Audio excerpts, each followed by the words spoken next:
कठिनाइयों को हटाकर अंत में उसने अनुशीलन समिति में स्थान पा ही लिया।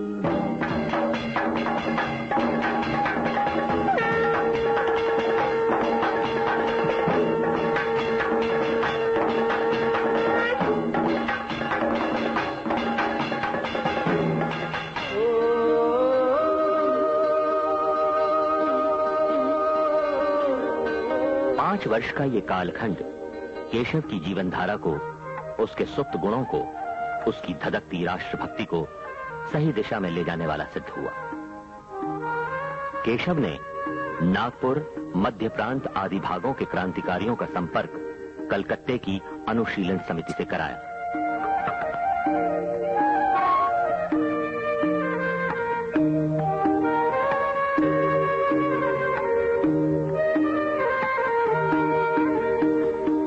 केशव बमों के पार्सल पहुंचाने जैसे खतरनाक काम भी अत्यंत सावधानी से करने लगा।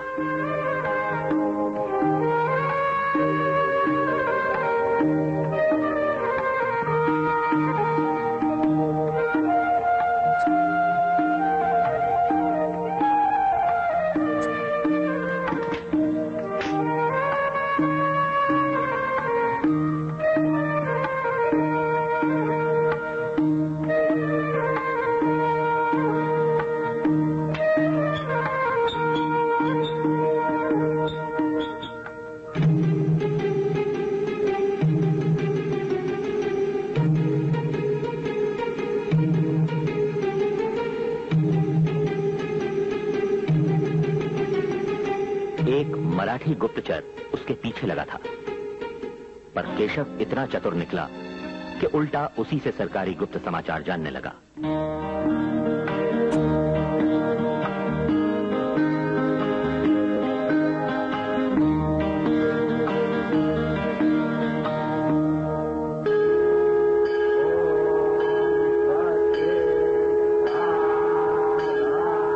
गणेशोत्सव, शिव जयंती आदि उत्सवों के समय मिलने वाले सभी लोगों में से अपने विचार के मित्र बनाने का प्रयत्न केशव सतत करने लगा।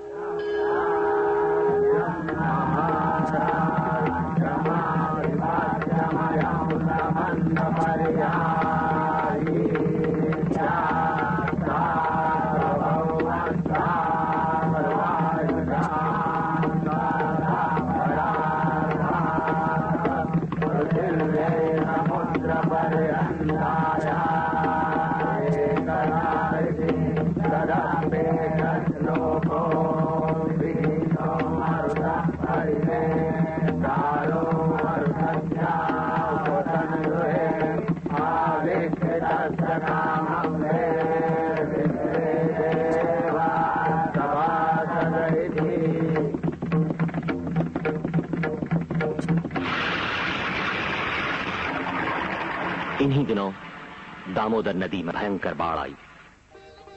हजारों लोग बाढ़ के पानी में फंस गए। बीमारियां फैलने लगीं।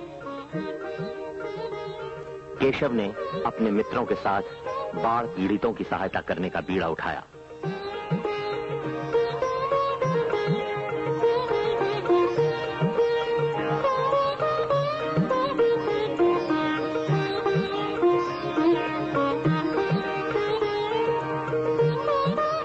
ये लोग भूखे बेघर लोगों को अन्न पहुंचाते।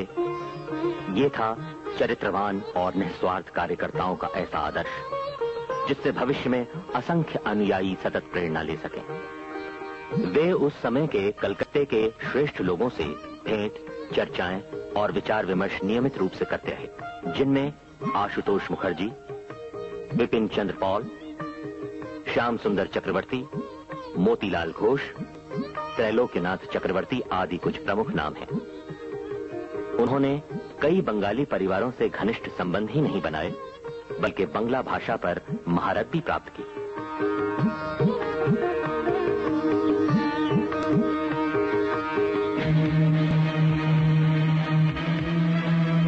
एक भयंकर दुर्घटना।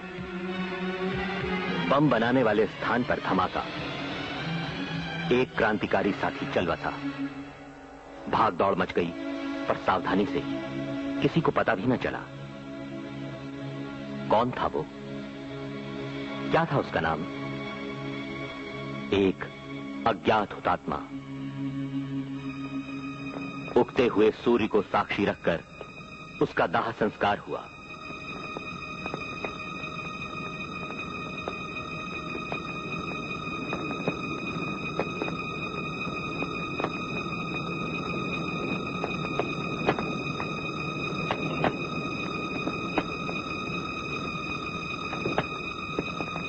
केशव के अंतःकरण में एक बार फिर उथल पुथल मच गई।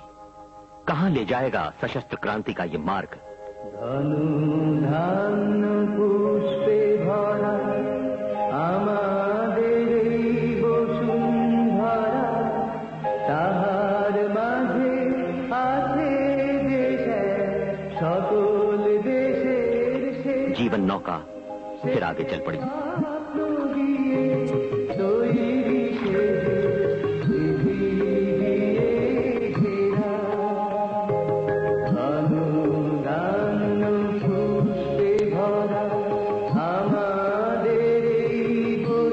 केशवराव डॉक्टर बनकर नागपुर वापस आ गए।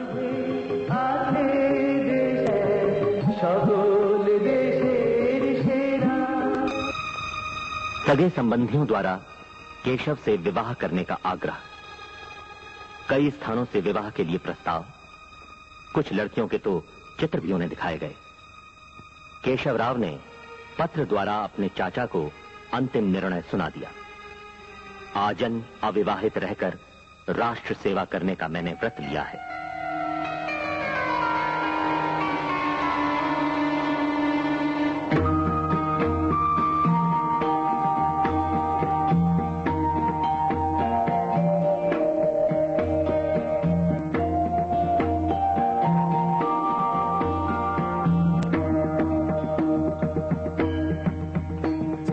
राष्ट्रीय स्वतंत्रता के महायज्ञ में अपने सर्वस्व की आहुति चढ़ाने का यह संकल्प था।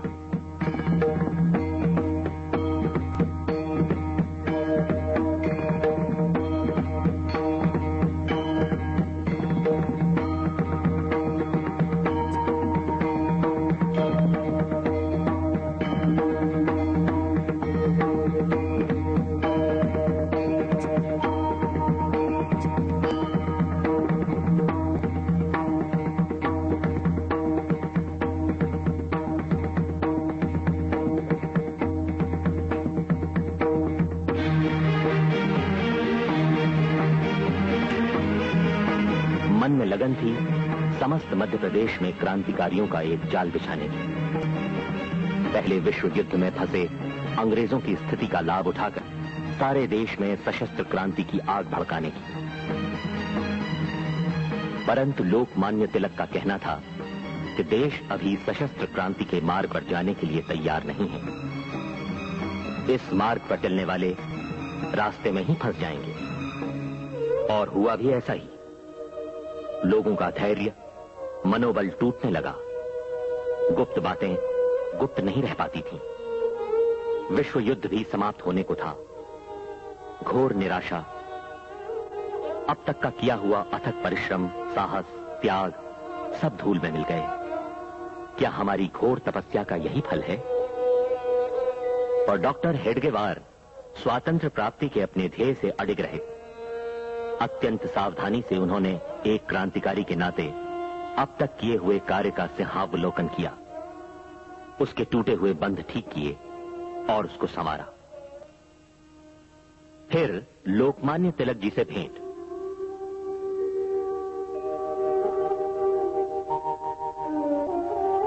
विचार विमर्श। लोकमान्य जी ने आग्रह किया, राष्ट्रीय कांग्रेस में आओ।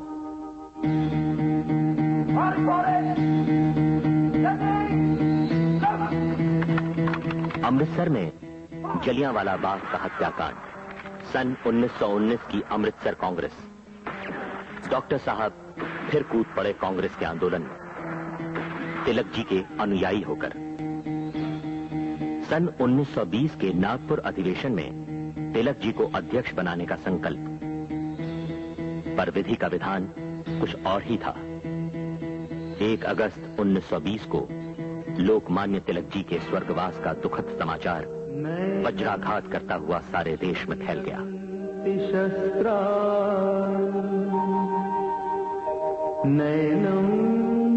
डॉक्टर हेडगेवार अत्यंत दुखी।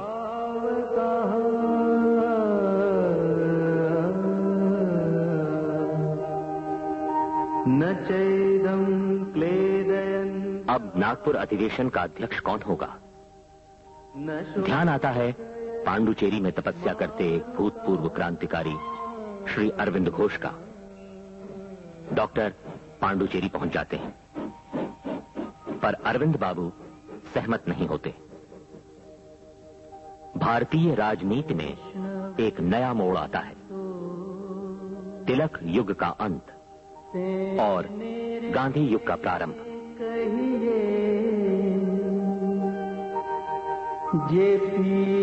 गांधी जी का चरखा नए संघर्ष का प्रतीक बन गया।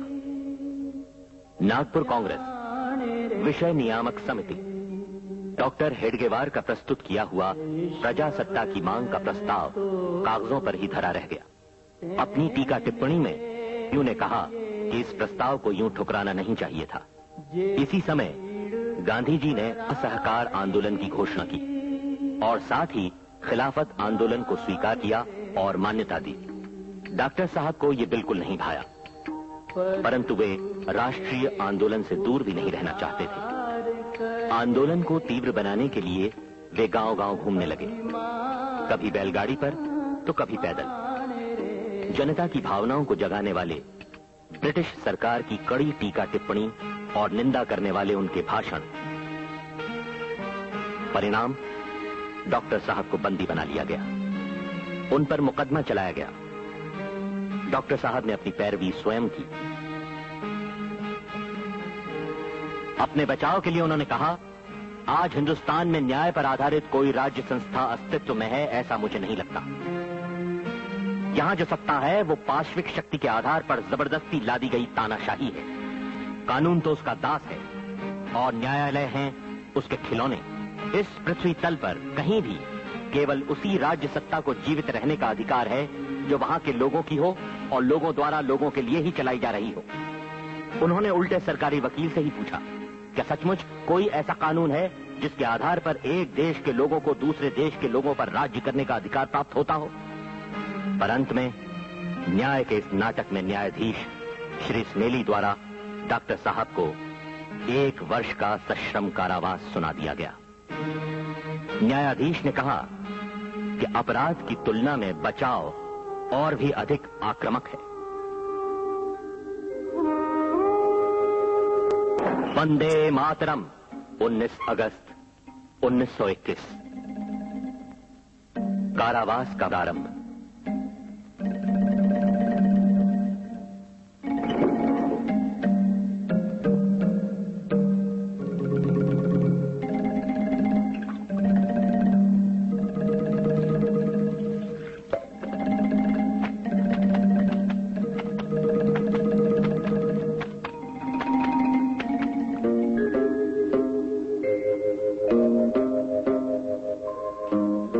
आज तक जो पढ़ा, देखा और अनुभव किया, उसी पर गंभीरता से चिंतन।